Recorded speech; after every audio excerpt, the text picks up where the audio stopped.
The Hawkeye Channel presents The Couch Potato Revolution. In today's complicated political environment, one thing is certain. You need to know the facts. Where do you go to find what bills your representative or senator introduced? Current information about tax proposals, historical information about health care legislation, explanations of the legislative process, and current legislative activities. Hello friends, and welcome to the Hawkeye Channel. Today we're going to discuss the easy way to make your government work for you. Are there things about our government that are of concern to you? Do you want to see changes in the way our country is run? At one time or another, most people have issues with the way the government is running our country and serving our people. There's a long list of issues that may concern you. For example, issues pertaining to taxes, infrastructure, immigration, voting procedures, medical care and treatments, education, and even possible corruption. There's a long list that you can be concerned about. At some point, we all want to see our government make positive changes in one or more of these issues. But do you find yourself saying, I'm only one person, what can I do to make a change? So what can one person do? Should I go out and form a peaceful protest? That's one option, but will the protest stay peaceful? What if my group is attacked by people with opposing views? The protest may not stay peaceful for very long, and people may end up getting hurt. Another option is, should I go out and start a riot? Throw rocks, burn down buildings?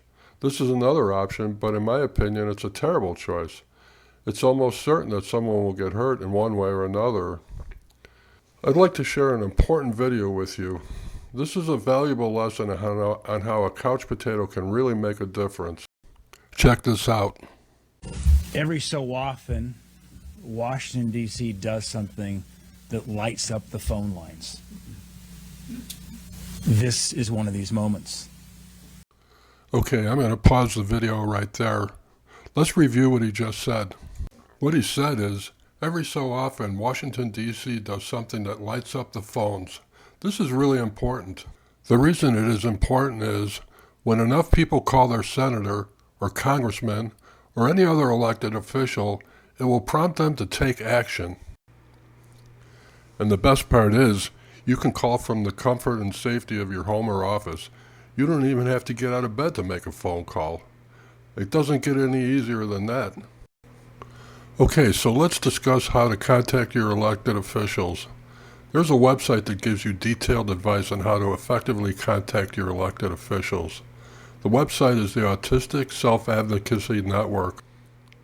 There's a link in the description box below with detailed information on how to contact your elected officials.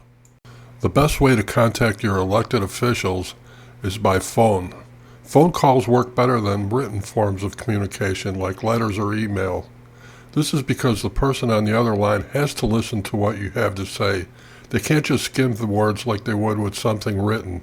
Phone calls also take more time for an elected official's staff to respond to.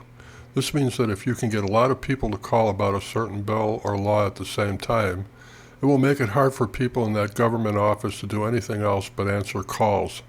This shows elected officials that the public really cares about a problem. That could affect how they choose to vote for the law. Elected officials keep track of how many people call about each problem. So if one problem is getting a lot of calls, it may make them think more about that problem. Remember that members of Congress have both national and district offices, and members of the state legislature may have more than one office. The best thing to do is call all of their offices, but if you can only call one, that is also okay. If you have to choose one office to call, you should call the district office closest to where you live. The person you talk to will not be your elected official. Instead, it will be someone that works for them. This person's job is to let the elected official know what you said. Before you call, it is a good idea to prepare a script so you know what you want to say. You should talk about your personal experiences. That will show why the problem that you're calling about is important to you. Be careful to keep your calls short. That way, the person that you are talking to understands the main point of what you're saying. The person you are talking to may ask you if you are a constituent. This means that you live in the area that your elected official represents. Elected officials care the most about calls coming from the people that can vote for them. So you shouldn't call any elected officials that don't represent your area. To make it easier for the person you are talking to, say where you live at the beginning of the call. The person that you are talking to may also ask if you would like your elected official to respond to your call. This means that your elected official will send you a letter about how they feel about the issue that you are calling about. It is your choice how you want to answer this question. If there is a specific law that you would like to talk with your elected official about, it is important to include the name of the law or bill number in your message. Okay, so this is a sample phone call that you might make to an elected official. A lady named Sally is calling her state representative, Representative Smith, about the Beekeeping Act. So this is how it might go. All right, Sally. Hello, I would like to make a comment to Representative Smith about the Beekeeping Act. Staff member. Certainly, please go ahead.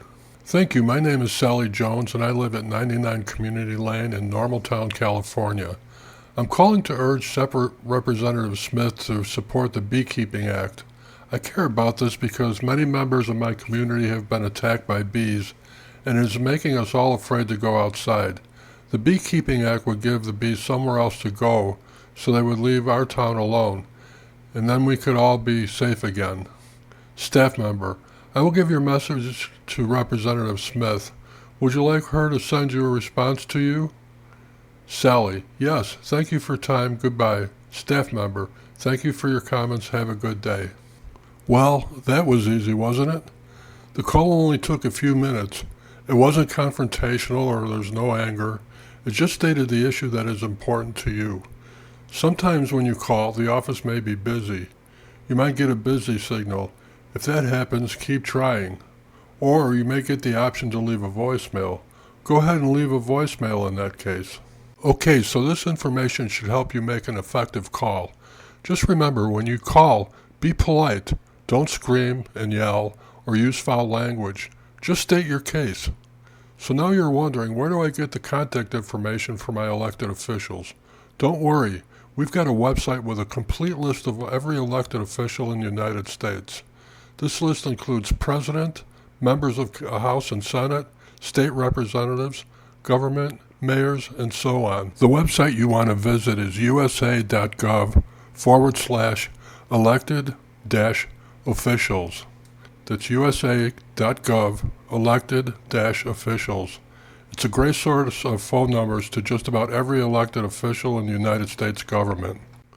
Okay, so this is the web page that you want to visit. Again, it's usa.gov/elected-officials. Okay, so let's take a closer look at this page. As you can see, right at the very top, we have the contact information for the president. You can call the switchboard at this number, or you can leave a comment at this number.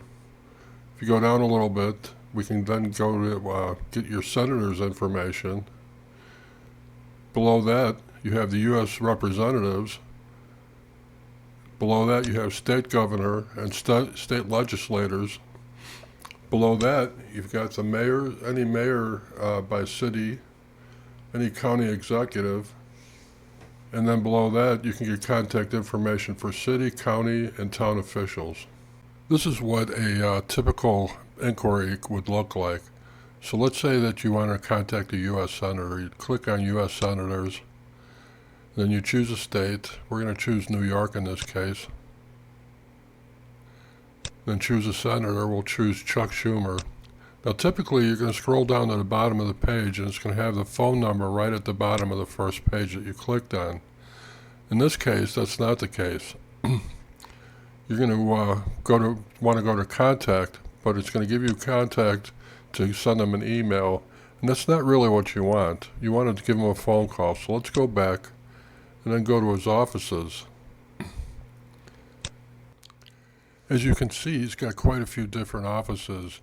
You want to pick the office that's the location that you reside in, that you would be a constituent in, or you can contact his Washington, D.C. number. Okay, so that about wraps it up. Remember, if you don't like the way our government is working, you can make a change with a couple quick phone calls to your elected officials. Rest assured, you're not the only one that would like to see changes in our government. If a lot of people would pick up the phone and call their elected officials, it will wake them up to the fact that they need to make changes. It's time to join the couch potato revolution. I'd like to thank you for joining us today. We appreciate it. If you liked our video and you'd like to help out our channel, please hit the like button, hit the share button, and hit the subscribe button. It'll really help us out. Thank you, and we'll look forward to seeing you again soon.